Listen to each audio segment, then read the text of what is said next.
At ayan na nga, loads, ang unang tattoo ni Pinay in the Bronx. Ayan. Ayan ang unang-unang tattoo niya. Nagpa-tattoo siya. Ang word ay tatay. So, shout out sa'yo, kuya. Sa Pilipinas po yan. So, mga gusto magpatato, punta lang kay kuya. Ayan, meron siyang shop at pwede rin siyang mag-service. Comment down below na lang. Ayan ang word at tatay with a small heart. Ayan, tapos na po ang session namin. Ayan, ang ganda po, di ba? Tatay with heart. Ayan, ang ganda. Napakagandang for me. Ayan po, di ba? At ayan naman, kaming magkakapatid.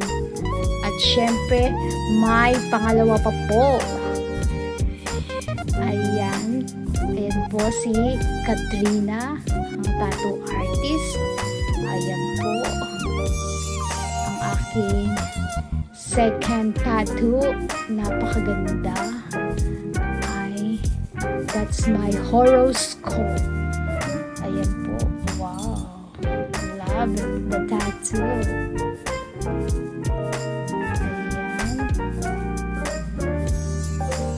At syempre may pangatlo pa po.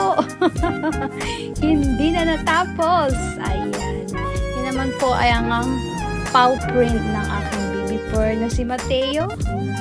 Ayan po ang kanyang paw print. So pretty, the tattoo of Mateo paw print. Ayan. At syempre naman, ito naman ay nagpunta para magpa-facial. So while waiting my turn, doing the videos, ayan po, video muna tayo sa shop. Ayan, syempre si Pinay, ayan, patawa-tawa lang. video, syempre, aura-aura, pak.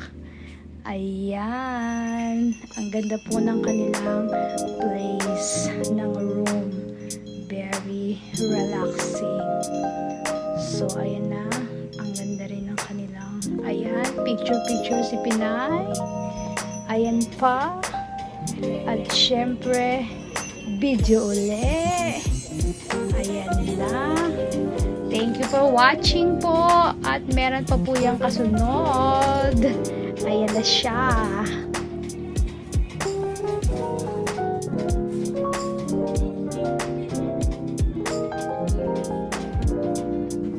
Ayan, facial muna tayo mga loads. Pero bago magsimula ang facial, syempre kailangan mag video.